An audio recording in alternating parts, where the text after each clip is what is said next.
Don't mess me about now. Now's not the time to mess me about.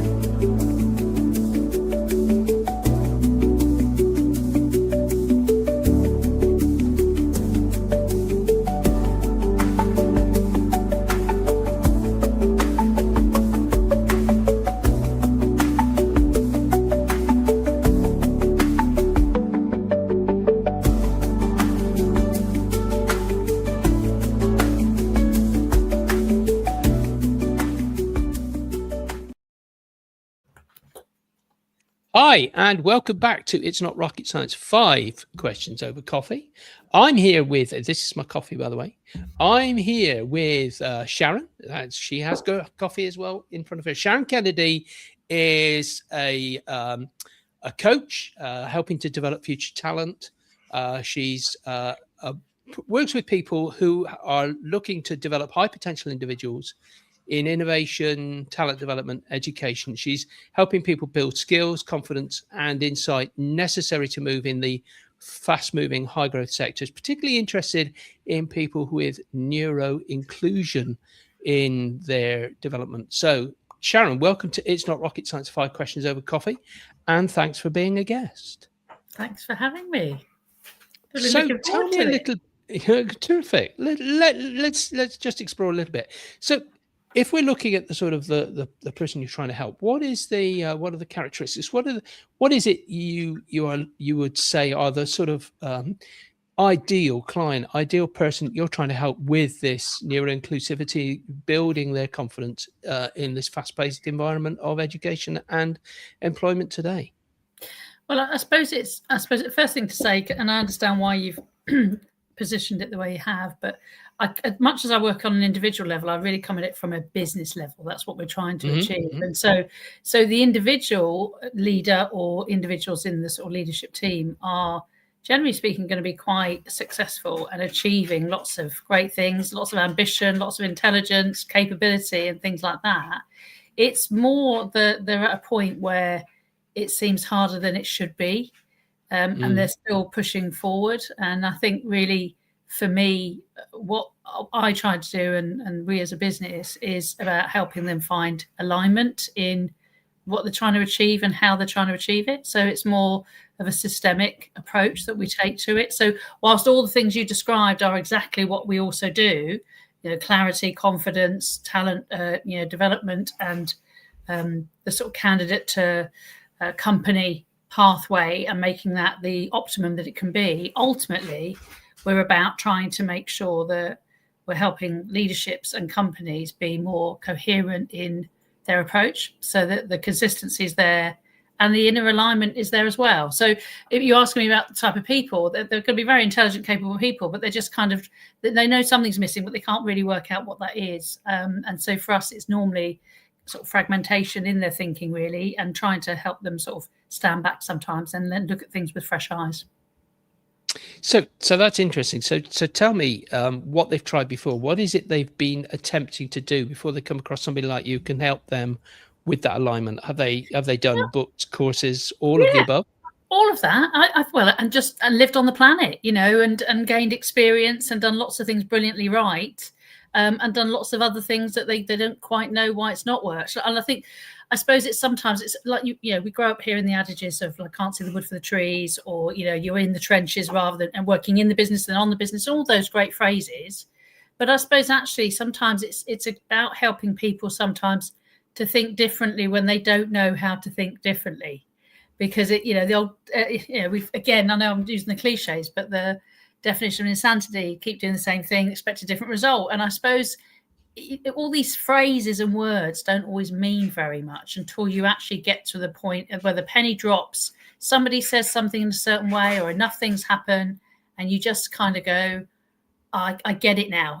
That now makes sense to me in my way. And the problem is we all think differently. None of us think the same. None of us have got the same life experiences or talents or skills. We're all individual mashes of lots of life and experience and personality and DNA, and we're just unique individuals. And so what might be the penny dropping for one person is it happens in a different way for somebody else at a different time. So it really, I know that might sound a bit ambiguous, but I think it's a bit like, that's what I've learned through doing coaching a lot of the time, is the individual has to self-determine their own insight.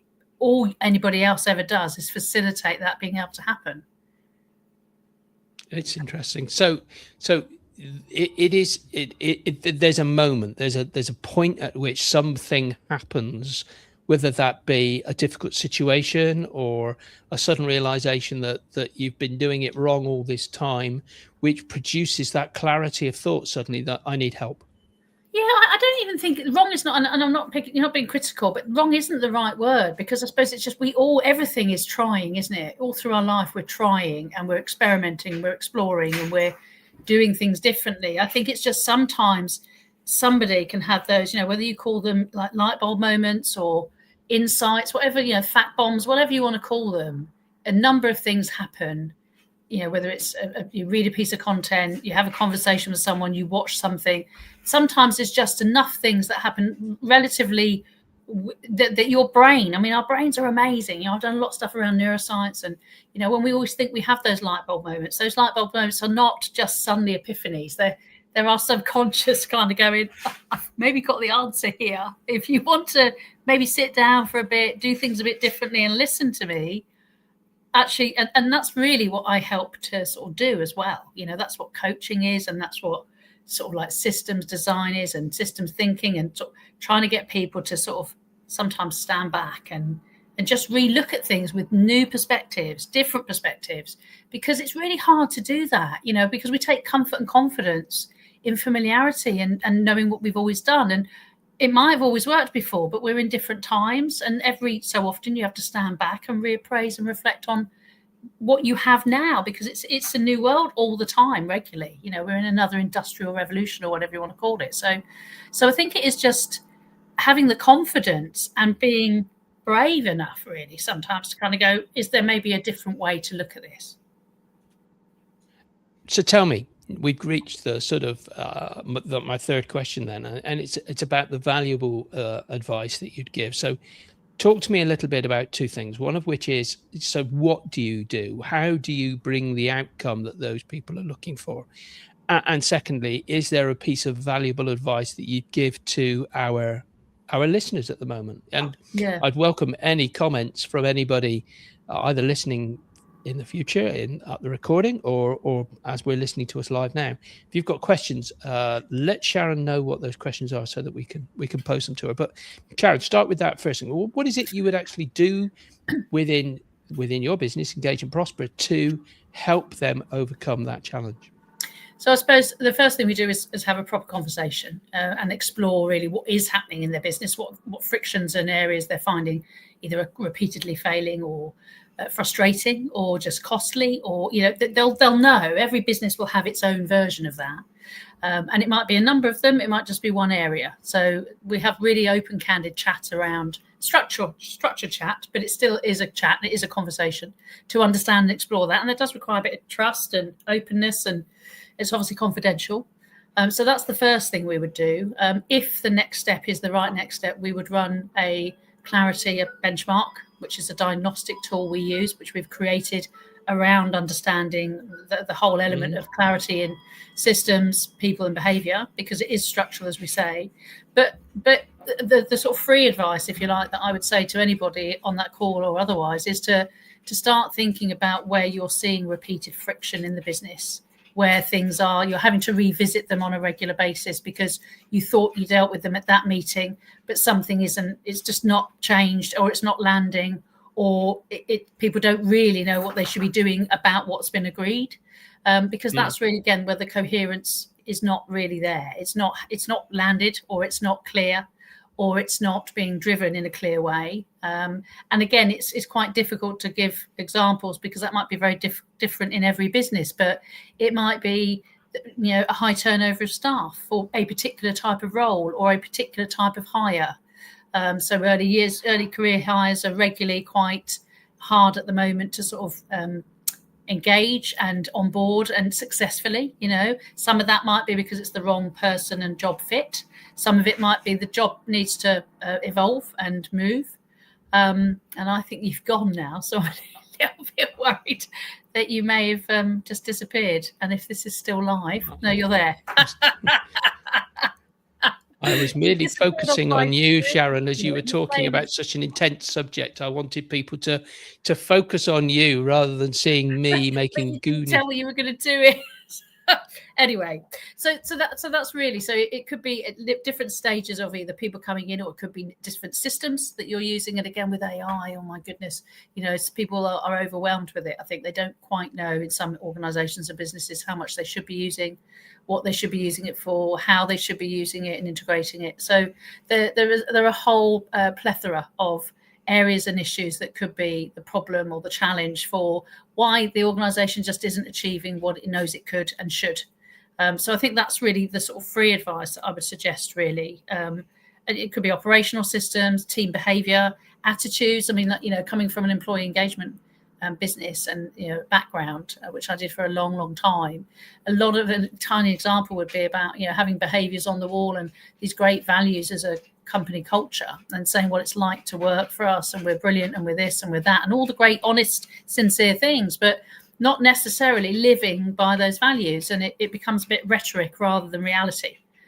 So I think that's just one example of what I'm trying to convey, is that great intent and a great strategy written down isn't necessarily what the reality is or what the lived experience is. And I think ultimately that's really what we're trying to do, some audits, housekeeping, whatever you want to call it, and then really move forward with a really coherent plan, and also that individual congruence, so that internal alignment between what you want to be as a leader and as a business owner, and also what you are actually then delivering as a leadership team.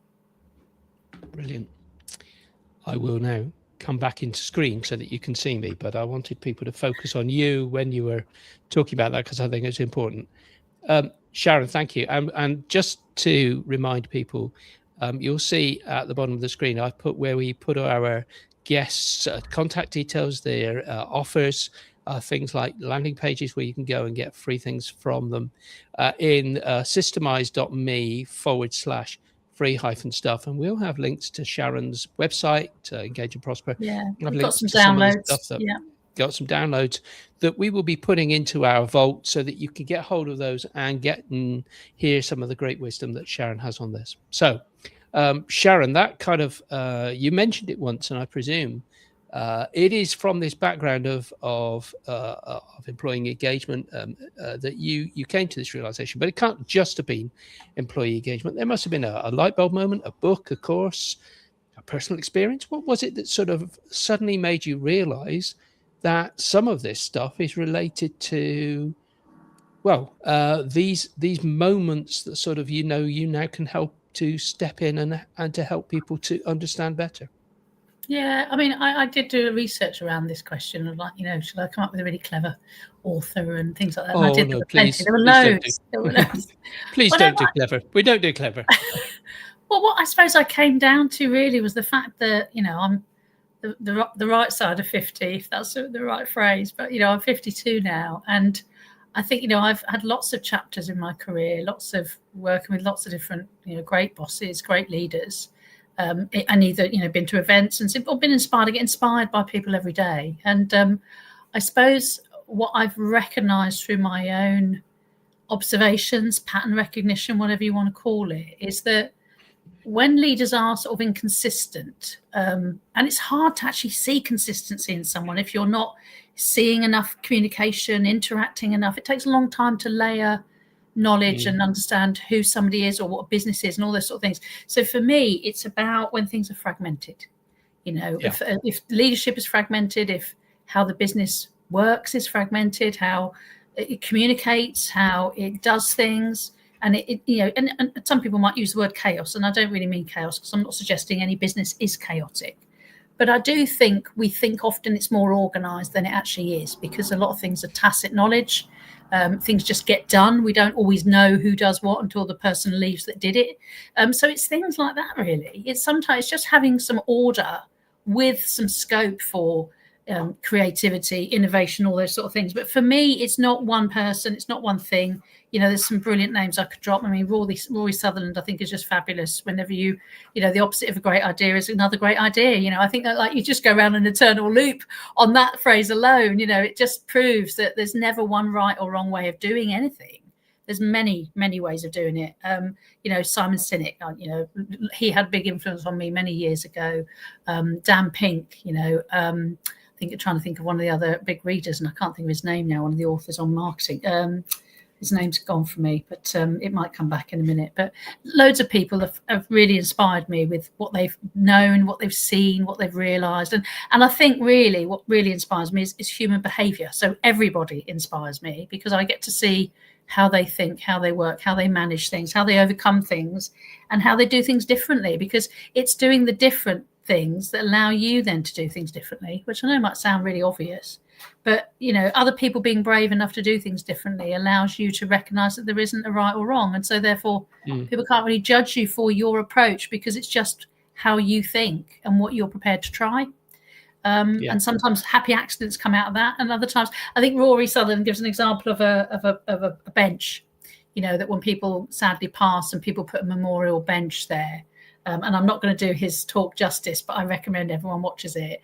And he talks about, where you do need a bench, there's never a bench, nobody ever sat there for a bench to then be put there, or things like that. But anyway, I'm not doing him justice, but he does, he thinks of some things in a very creative way. And I think it's that creativity that allows us to do things in a better way. Sometimes like brilliance, and sometimes it's a learning that we grow from, like in invention. That's brilliant. Sharon, I guess I'm left with only one question, and it's the question that I often ask in this, which is, what is the question that I should have asked that I haven't yet? That sort of killer question that brings it all together, which gives us a neat way of sort of trying to encapsulate all this. And I can't think of what that question is, so I guess I have to rely upon you to think about that question. So what's that killer question? What's that question I should have asked you, which I haven't yet? And obviously once you've asked the question, you better answer it for us, because I don't know the answer. Well, I think we've covered a lot of it already, really. But I suppose the question was, how do you know when an organisation lacks coherence? And I suppose as a leader or a manager in it yourself, it's going to be when, some of what I've said before, when that issue just keeps coming back up, it's still not resolved, or the accountability for making it resolved and solved, it doesn't land. That person doesn't own it, or that team or department or whoever it is, supplier, whatever it might be, because obviously there's multi parts of a business running well and growing.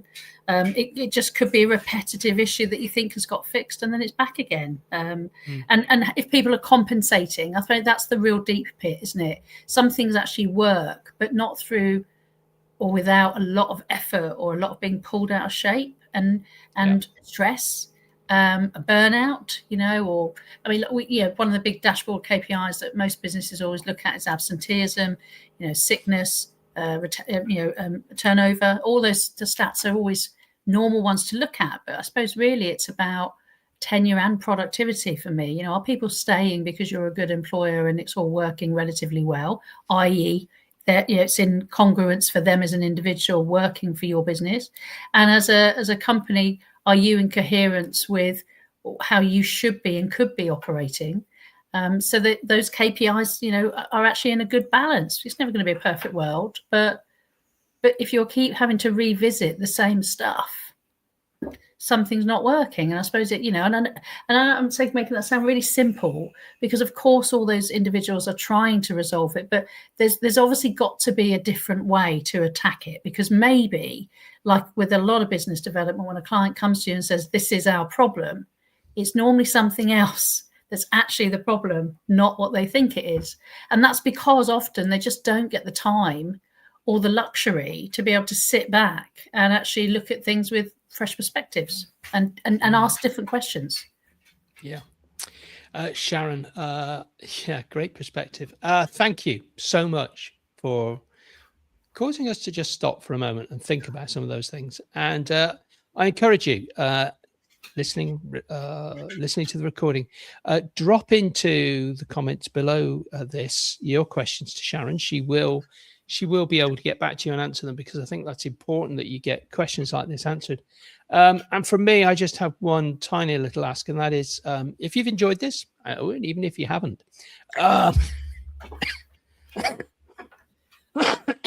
excuse me, please go to www.systemize.me. That's systemise.me/subscribe. There's a simple form there that just gives you, asks you for your name, your email address, and that means you can get onto the mailing list where I send out information about who's coming up in this week's podcast recording, and you can get it then. And you also get the copy of the recording when it comes out. So, Sharon, excuse me again, thank you so much for just spending a few minutes with us now. Would appear the people are now leaving the live recording, so they have had their questions answered, which is important. Thank you so much for spending a few minutes with us. I look forward to seeing you answer those questions that come in on the chat below the podcast. So thank you for spending some time with us. Thanks for having me, Stuart. I really enjoyed it.